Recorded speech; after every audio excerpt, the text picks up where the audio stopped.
Hello dear aspirants, welcome to the एक्जिया IAS academy. तो चलिए देखते हैं कौन से इम्पॉर्टेंट न्यूज़ आर्टिकल हैं जो रेलेवेंट रहेंगे एग्ज़ाम पर्सपेक्टिव से।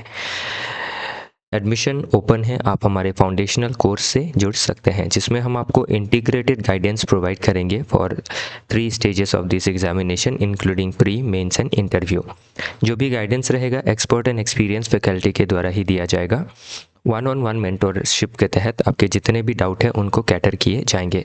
कम्प्रिहेंसिव स्टडी मटेरियल दिया जाएगा as per syllabus. Regular test series test जो है वो कंडक्ट कराई जाएंगी प्री के पहले और मेंस के पहले। इसका जो टेस्ट है वो वीकली रहेगा और इसका जो असेसमेंट है आपको क्विक 1 दिन के अंदर ही मिल जाएगा। करंट अफेयर्स को भी कवर किया जाएगा। आंसर राइटिंग के ऊपर भी फोकस दी जाएगी for mains including all the GS paper, SA paper and optional paper for UPSC. Batch के जो साइज है वो स्मॉल रहेंगे, 20 to 30 स्टूडेंट के रहेंगे ताकि आपको पर्सनल अटेंशन दिया जा सके। फर्दर एडमिशन के बारे में डिटेल में जानने के लिए आप कांटेक्ट कर सकते हैं हमारे ऑफिशियल कांटेक्ट नंबर पे जो है 6002417488। चलिए देखते हैं आज का पहला article. India absent as Trump rolls out board of peace with 19 nations attending. तो कुछ हफ्तों से ये चर्चे में रहा है कि डोनाल्ड ट्रंप ने इनिशिएट किया है board of piece other than the United Nations. तो ये आपका एक जो यूएसए लेड इनिशिएटिव है। तो इसमें डोनाल्ड ट्रंप जो है इस बोर्ड ऑफ पीस में हर जो कंट्री है पार्टिसिपेटिंग उसको उतना ही हक देंगे जितना वो पैसा कंट्रीब्यूट करेंगे। तो इसमें इंडिया को भी इन्विटेशन मिला था लेकिन इंडिया ने अब्सटेन किया है, इससे दूर रहा है। तो इंडिया इससे दूर क्यों है? ताकि इंडिया अपनी स्ट्रैटेजिक जो ऑटोनॉमी है उसको मेंटेन कर सके। दूसरा, जो इंटरनेशनल ऑर्डर मेंटेन करने के लिए यूनाइटेड नेशंस ऑर्गेनाइजेशन है, यूएन चार्टर है, उसके हिसाब से ही जो सोल्यूशन है वो हो। तीसरा जो है, इंडिया बिलीव इन मल्टी लैटरलिज्म या फिर अब का जो मल्टीलैटरल इंस्टीट्यूशंस हैं उसके ज़रिए हम जो प्रॉब्लम है उसको सॉल्व करें, ना कि जो आपका मिनीलैटरल इंस्टीट्यूशंस है जो आपकी कंट्री डोमिनेटेड है उसमें इंडिया सपोर्ट नहीं करता है, जैसे बोर्ड ऑफ पीस। इसी के साथ इंडिया स्ट्रैटेजिक ऑटोनॉमी के ज़रिए डिफरेंट रीजन के साथ अपना जो रिलेशन है वो बेटर रखना चाहता है। तो वही चीज़ इसमें मेंशन की गई है। तो हम मिनी लैटरलिज्म को सपोर्ट नहीं करते हैं, हम मल्टी लैटरलिज्म को सपोर्ट करते हैं और एक रूल बेस्ड ऑर्डर को सपोर्ट करते हैं। तो अभी जो बोर्ड ऑफ पीस है उसमें नो यूएन मैंडेट नहीं है, लेजिटिमेसी का डेफिसिट है बाय डिफरेंट नेशन, और ये सस्टेनेबल कितना दूर सस्टेनेबल होगा उसका भी हम गारंटी नहीं दे सकते हैं और एक फ्रैगमेंटेशन देखा जा सकता है। तो इसीलिए क्या है, ये एक यूएस लेड सुपरविजन है, कोalition ऑफ द विलिंग नेशन है, पैरेलल एक गवर्नेंस है यूएन होने के बाद भी। तो हमें क्या करना है, यूएन जैसे इंस्टीट्यूशंस से ही क्या करनी है, ये जो भी सोल्यूशन है उसको निकालना है। तो इसीलिए इंडिया इस एब्सेंट है to maintain its strategic autonomy, avoid premature commitment. तो अभी हम प्री मेच्योर कमिटमेंट नहीं दे सकते हैं, इससे हमारा जो रिलेशन है विथ डिफरेंट नेशन वो खराब हो सकता है। आगे बढ़ते हैं दूसरे आर्टिकल की तरफ। Officials coercing us to surrender lands tribal. तो अंडमान एंड निकोबार आइलैंड में जो आपकी प्रोजेक्ट ली गई है, ग्रेट निकोबार आइलैंड प्रोजेक्ट, जिससे क्या है आपकी नेशनल जो डेवलपमेंट है उसको की जानी है।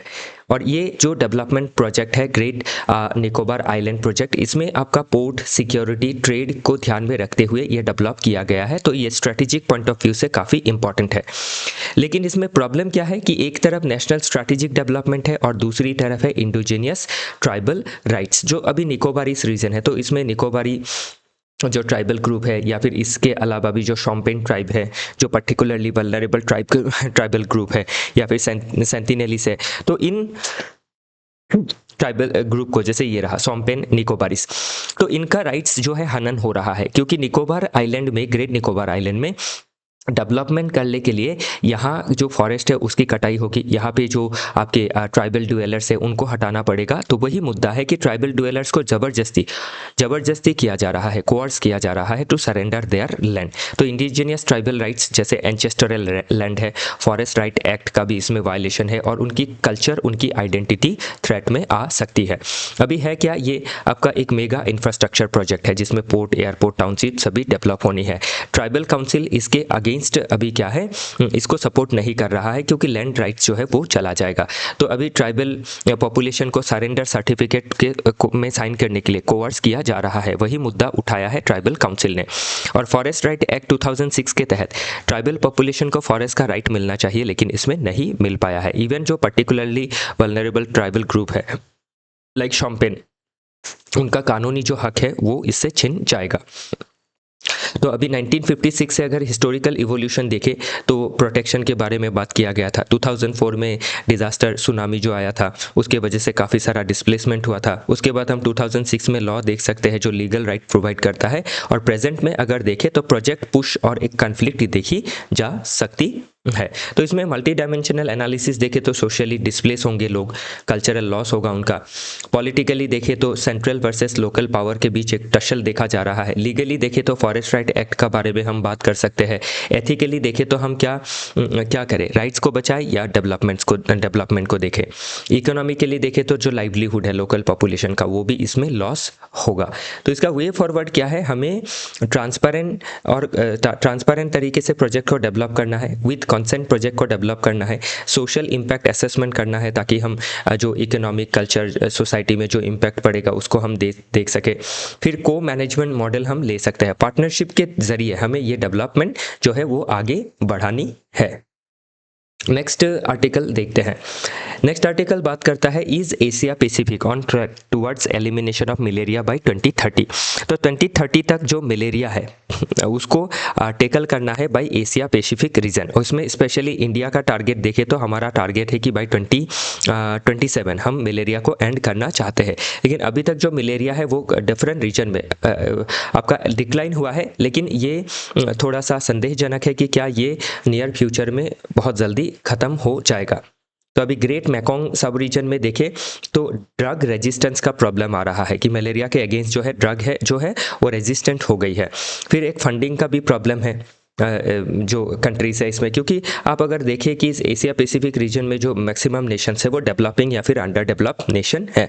तो इसीलिए करना क्या है, एक्शन स्ट्रैटेजी क्या है, टुवर्ड्स 2030 हेल्थ वर्कर्स को आपको ट्रेन करना है। दूसरा, सर्विलेंस को स्ट्रॉन्ग करना है, रीजनल कोलैबोरेशंस करनी है अमंग द नेशंस, और वैक्सीन का डिप्लॉयमेंट एंड इनोवेशन करना ज़रूरी है, तभी हम मलेरिया को ख़त्म कर पाएंगे। अगला जो आर्टिकल है वो बात करता है the limits of house hold stability. तो अभी हमारे देश में देखा गया है कि जो हाउस होल्ड की स्टेबिलिटी है इकोनॉमिक टर्म्स में वो काफ़ी फ्रेजाइल होती जा रही है। क्यों? अभी हमारी इसमें क्या दिखाई गई है कि जो हमारे हाउस होल्ड है देश के, उनका सेविंग्स काफ़ी कम होता जा रहा है, उनकी जो लोन है वो बढ़ती जा रही है। और जो लोन है वो क्यों बढ़ता जा रहा है? For consumption. जो लाइफस्टाइल डेट है, जैसे आईफोन ले लेना या फिर गाड़ी खरीद लेना, ऐसे खर्चे जो एक पर्टिकुलर पर्सन को लॉन्ग टर्म में कोई बेनिफिट नहीं देने वाला है। तो जो एक माइक्रो व्यू है वो देख रही है हाउस होल्ड। तो इससे अभी जो है अब इकोनॉमी में एक प्रॉब्लम आ सकती है। जैसे एक आप ध्यान रखिएगा कि कोविड के बाद लोगों का इनकम जो है वो स्टेगनेट हो गया है। फिर लोग अभी कंज्यूमरिस्टिक टेंडेंसी बढ़ रही है, इसीलिए काफ़ी ज़्यादा बोरो कर रहे हैं just to maintain living standard, दुनिया को दिखाने के लिए, सोसाइटी को दिखाने के लिए। तो इससे राइजिंग जो डेट है वो बढ़ता जा रहा है, क्योंकि आपने आईफोन ले लिया है लोन में, उससे कोई कमाई तो होगी नहीं, वो कोई ऐसी एसेट तो नहीं है जो आपको कमाई देगी। उसका वो एसेट भी डेप्रिशिएट होगा, और आपका इनकम जैसे कि कम है तो उस इनकम से आपको कम इनकम से फिर इंटरेस्ट चुकाना पड़ेगा। अगर एसेट खरीदते, जैसे किसी ने ज़मीन खरीदी, तो उस ज़मीन पे कुछ उगा सकते हैं, वो उसे कमाई कर सकते हैं, उससे वो इंटरेस्ट पे कर सकते हैं। लेकिन आईफोन से क्या ही इंटरेस्ट पे कर लेंगे, या फिर एक गाड़ी से क्या ही इंटरेस्ट पे कर लेंगे, मतलब उससे खर्च ही होगा, कमाई नहीं होगी। तो इसीलिए जो फ्यूचर कंजम्पशन है, अभी देखिए इनकम कम है, लोन में पैसा चुका रहे हैं, इंटरेस्ट चुका रहे हैं, प्रिंसिपल चुका रहे हैं, तो लोगों के पास फ्यूचर में क्या होगा, और तो लोन मिलेगा नहीं। उससे लोगों की जो खपत है, जो कमाई है कम है, और खपत मतलब जो कंजम्पशन है वो कम होगी। तो इससे क्या होगा, इकोनॉमी में जो डिमांड कंसेंट बना रहना चाहिए कंस्टेंटली, वो वीक हो जाएगा, और इससे जो इकोनॉमी है वो सफ़र कर सकती है। तो वो काफ़ी इंपॉर्टेंट जो पहलू है इसमें दिखाया गया है कि जो हाउस होल्ड है उनका जो कंज्यूमरिस्टिक पैटर्न है या फिर जो बिहेवियरल पैटर्न है कंजम्पशन को लेके, उसको चेंज करना ज़रूरी है, और एसेट क्रिएशन करना काफ़ी ज़रूरी है। अदरवाइज़ क्या होगा, डेट फंडेड कंजम्पशन अगर रहेगा, कोई एसेट्स नहीं रहेगी, तो उससे आपका जो रिस्क है वो काफ़ी बढ़ेगा और इकोनॉमी भी क्या होगी, चरमरा जाएगी। तो बैंक जैसे सब प्राइम क्राइसिस देखा गया था इन यूएसए, जिसमें आपके सब प्राइम बोरोअर्स को सब स्टैंडर्ड लोन दिया गया था घर खरीदने के लिए। तो उसमें हमने देखा कि बाद में जो हाउस का प्राइस है वो काफ़ी ड्रॉप हुआ और इससे क्या हुआ, जो बैंक है जैसे लेहमान ब्रदर जैसे बड़े बड़े जो आपके कॉरपोरेट थी वो आपकी ढस गई। तो वैसा जो एक टेंडेंसी है वो मतलब कंज्यूमरिस्टिक जो टेंडेंसी है वो हमारे देश में देखा गया है, तो इसको फिक्स करना काफ़ी ज़रूरी रहेगा। तो इसीलिए पॉलिटिकल जो पॉलिसी है उसमें भी कैपेक्स में ज़्यादा एक्सपेंडिचर करना चाहिए, ना कि रेवड़ी कल्चर में। तो रेवड़ी कल्चर में ज़्यादा खर्च करते हैं तो लोगों का कंज्यूमरिस्टिक टेंडेंसी जो है वो ज़्यादा बढ़ता है और ऐसे लोन लेके कंज्यूम करते रहेंगे तो एक समय के बाद कंज्यूम नहीं कर पाएंगे, तो उससे डिमांड कोलैप्स हो जाएगा और एनपीए बढ़ जाएगा, नॉन परफॉर्मिंग एसेट्स, बैंक के पैसे वापस नहीं कर पाएंगे। तो इसलिए शॉर्ट टर्म में क्या करना है, इनकम को सपोर्ट करना है, अनसिक्योर्ड लोन को मॉनिटर करना है, वेज जो है लोगों का वो बढ़ाना है, प्रोडक्टिव एम्प्लॉयमेंट लोगों को देनी है, जॉब को फॉर्मलाइज करना ज़रूरी है और लॉन्ग टर्म में हेल्थ एजुकेशन वगैरह को देना ज़रूरी है ताकि पॉपुलेशन हेल्दी हो, स्किल्ड हो, एजुकेटेड हो और वो कमाई कर सके। नेक्स्ट आर्टिकल बात करता है Trump withdraws tariff after NATO agrees to Greenland framework. तो 1 फरवरी से टैरिफ लगना था, लेकिन नेटो कंट्री ने ये ट्रम्प का जो थ्रेट था उसको रेस्पॉन्ड किया है कि वो ग्रीनलैंड फ्रेमवर्क को लेके सोचेंगे। तो अभी के लिए इतना ही है, तो आगे देखा जाना है कि क्या होगा, क्या पूरा जो मामला है वो रहेगा। तो बाकी अभी ग्रीनलैंड को क्यों एक्वायर करना चाह रही है, क्योंकि आर्कटिक रीजन में जो सी है, जो आइस है वो पिघल रही है, उससे सी लाइन ऑफ कम्युनिकेशंस खुल रहा है। सी का आइस पिघलते ही आपका जो पोलोमेटालिक नोड्यूल्स है वो मिलने लगेंगे, फिर हाइड्रोकार्बन्स मिलने लगेगा, तो उसमें चाइना रशिया ज़्यादा एक्वायर कर लेंगे, ऐसा डर है डोनाल्ड ट्रंप को। तो वो चाहते हैं कि इस रीजन में, यूरोप, नॉर्थ यूरोप रीजन में, आर्कटिक रीजन में यूएसए का दबदबा बना रहे, तो इसीलिए ग्रीनलैंड को एक्वायर करके वो वहाँ पे एक बड़ा बेस बनाना चाहते हैं, वही है पूरा मुद्दा। नेक्स्ट है, लास्ट आर्टिकल है, Putin offers to pay $1 billion for Russia's frozen asset to Gaza board of peace. तो अभी जो गाजा बोर्ड ऑफ पीस बनाया गया है उसमें पुतिन ने कहा है कि हम $1 बिलियन रशिया की तरफ से दे देंगे, लेकिन कौन से पैसे से देंगे, जो यूएसए ने फ्रीज कर रखा है, यूएसए का जो आपका सॉवरेन एसेट्स है जो डॉलर में है, यूएसए के पास है, जो फ्रोज होके रखा है, तो उसको उसमें से $1 बिलियन दे देंगे अगर जो एसेट्स है उसका फ्रीजिंग अगर बंद कर दिया गया। तो about 11% of Moscow's $613 billion gold and forex reserves और अबाउट $67 बिलियन जो है वो आपकी डॉलर डोमिनेटेड एसेट्स में है, जिनको फ्रीज करके रखा है बाय द यूएसए। तो अभी वही इसमें कहा गया है पुतिन साहब के द्वारा कि अगर फ्रीजिंग खोल देते हैं तो $1 वो दे देंगे, $1 बिलियन वो प्रोवाइड कर देंगे बोर्ड ऑफ पीस को। तो देखा जाना है क्या होगा इन फ्यूचर में। तो आज के लिए इतना ही था, फिर मिलेंगे डिफरेंट आर्टिकल के साथ। हमारे साथ जुड़े रहने के लिए आप सभी का बहुत बहुत धन्यवाद। और ध्यान रखिएगा, जो भी चीज़ें हमने आपको पढ़ाई है ये आप मिस मत कीजिएगा, हर पार्ट को बारीकी से पढ़ने की कोशिश कीजिएगा। तो मेन जो मुद्दा है वो मैंने बताया है, और ध्यान रखिएगा हम बार बार, जैसे ये ग्रीनलैंड का मुद्दा, इसको बार बार कवर कर रहे हैं, बोर्ड ऑफ पीस को 2-2 बार कवर किया गया है। क्यों?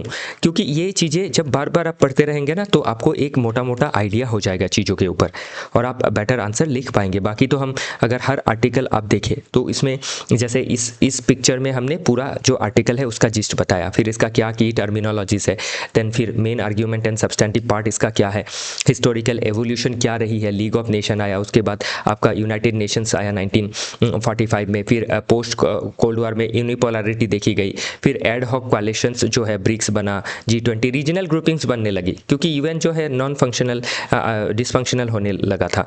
और अभी देखें तो यूएन को बाईपास करके बोर्ड ऑफ पीस बनाने की कोशिश की जा रही है बाई प्रेसिडेंट डोनाल्ड ट्रम्प। तो कितना दूर ये सही है, ये तो एक सवालिया निशान है। तो इंडिया ने इसको सपोर्ट नहीं किया है क्योंकि हम मल्टीलैटरलिज्म को सपोर्ट करते हैं, वी डू नॉट सपोर्ट मिनीलैटरलिज्म। तो फिर से मैं एक बार जो हमारा एडवर्टाइजमेंट है उसको पढ़ देता हूँ कि यूपीएससी हो या फिर स्टेट पीसीएस, उसके लिए हम इंटीग्रेटेड कोर्स प्रोवाइड करते हैं, प्री मेंस और इंटरव्यू तीनों ही गाइडेंस एक साथ दिया जाता है।